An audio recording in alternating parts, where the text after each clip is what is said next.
Konfederasi Sepak Bola Eropa atau UEFA akhirnya menyetujui perubahan format Liga Champions yang berisikan transformasi 3 hal baru. Perubahan sistem tersebut diketuk oleh UEFA dalam rapat komite eksekutif di Wina, Swiss pada Selasa 10 Mei 2023. UEFA menyebut perubahan ini menggunakan format bernama Sistem Swiss. Sistem ini telah disepakati anggota UEFA dalam pertemuan membahas Liga Champions pada 19 April 2023. Meski sudah ditetapkan, perubahan format baru akan diaplikasikan mulai musim 2024-2025. Seperti apa format baru ini? Dan siapa saja yang bakal diuntungkan? Mari kita simak bersama. Perubahan format Liga Champions mulai musim 2024-2025. Jumlah tim yang berkompetisi dalam kompetisi ini akan meningkat dari 32 menjadi 36. Yang berarti sekarang akan ada 189 pertandingan dibandingkan 125 pertandingan. Dan tahap grup akan digantikan oleh fase liga yang dikenal sebagai model Swiss.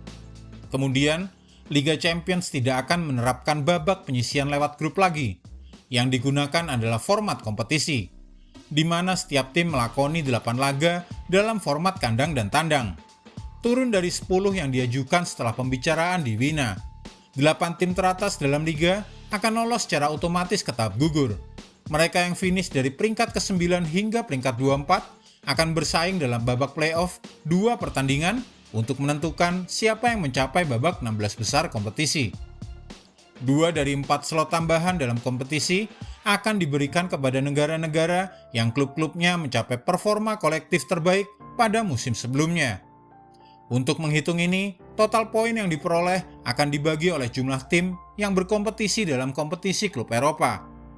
Ini adalah perubahan yang mencolok dari koefisien sejarah 5 tahun yang banyak dikritik selama ini.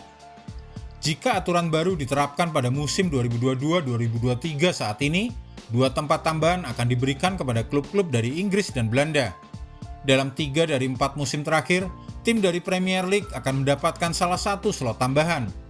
Untuk proses kualifikasi musim depan, tempat tersebut akan diberikan kepada Inggris dan Italia.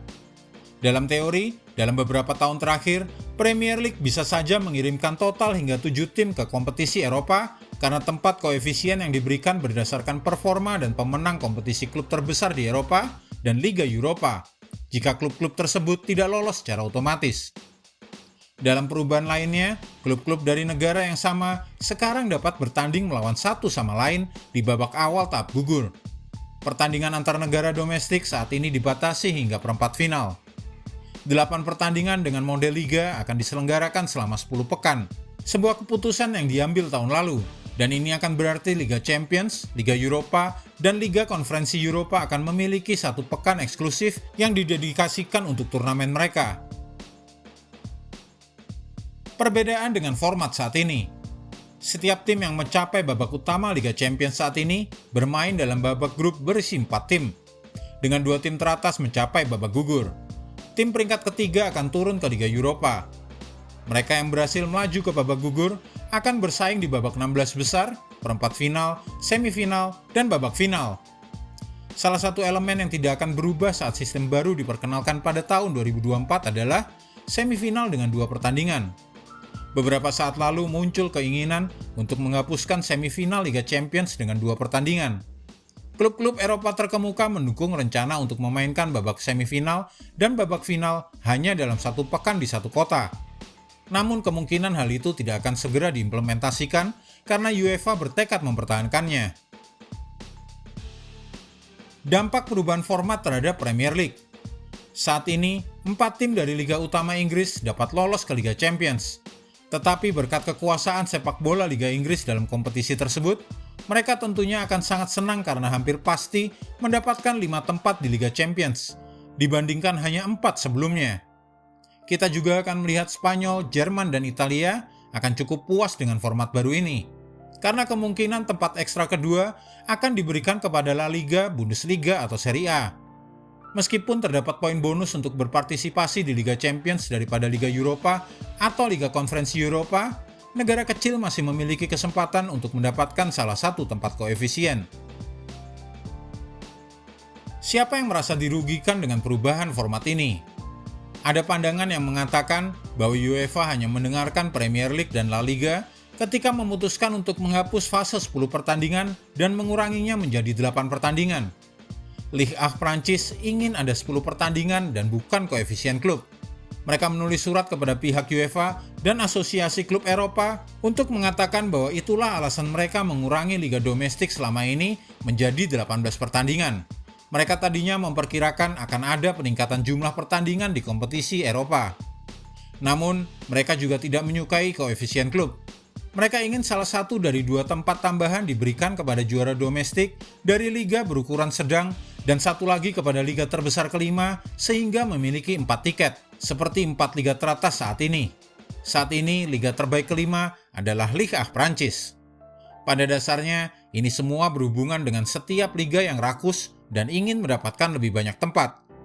Tetapi format baru ini akan memberikan keseimbangan dan seharusnya mendorong tim-tim yang bermain di salah satu dari 3 kompetisi klub UEFA untuk melaju sejauh mungkin dan mendapatkan poin koefisien untuk negara mereka. Dampak bagi klub Premier League. Sumber-sumber Premier League pada tahun lalu menyebut keputusan UEFA untuk menghapus tempat koefisien historis dan mengurangi jumlah pertandingan babak grup dari 10 menjadi 8. Sekarang ada kemungkinan besar bahwa Liga teratas Inggris itu akan memiliki 8 tim yang bersaing dalam kompetisi klub Eropa setiap musim, yang merupakan kabar baik bagi mereka di luar Big Six atau tim-tim yang sudah mapan alias raksasa di Premier League. Retorika tentang perlombaan untuk finish di 4 besar kemungkinan akan berubah menjadi finish di 5 besar. Dan itu akan menjadi dorongan bagi tim-tim yang mencoba masuk ke dalam kelompok elit yang sudah mapan. Namun ada argumen juga yang menunjukkan bahwa kesenjangan finansial antara tim berukuran kecil dan tim besar hanya akan semakin besar karena format Liga Champions yang baru ini. Hal ini disebabkan oleh potensi tambahan satu tempat serta peningkatan pendapatan siaran dari kompetisi tersebut. Bagaimana dengan keuntungan finansial bagi klub peserta? UEFA mengungkapkan harapannya untuk meningkatkan pendapatan sebesar 33% untuk kompetisi klub yang telah dirubah ini. Pada saat ini, Liga Champions menghasilkan 3,6 miliar euro untuk di setiap musimnya. Ketika berbicara tentang proyeksi pendapatan, Direktur Kompetisi UEFA Giorgio Marchetti mengatakan, kami sedang bekerja pada proyeksi yang konservatif dan lebih optimis dalam kisaran antara 4,6 miliar euro hingga 4,8 miliar euro. UEFA sedang dalam pembahasan untuk menentukan bagaimana cara mendistribusikan uang hadiah tambahan tersebut. Bagaimana dengan Liga Eropa dan Liga Konferensi Eropa? Perubahan format serupa akan diterapkan pada kedua kompetisi tersebut. Liga Eropa akan menghilangkan tahap grup tradisional dan menggantinya dengan fase liga, di mana setiap tim harus memainkan 8 pertandingan. Klub-klub yang berkompetisi di Liga Konferensi Eropa akan memainkan 6 pertandingan dalam tahap liga. Kedua kompetisi akan dimulai dengan 36 tim, sama dengan Liga Champions. Jika Anda menyukai video ini, jangan lupa klik like, subscribe, dan tendang loncengnya agar tak ketinggalan update terbaru dari kami.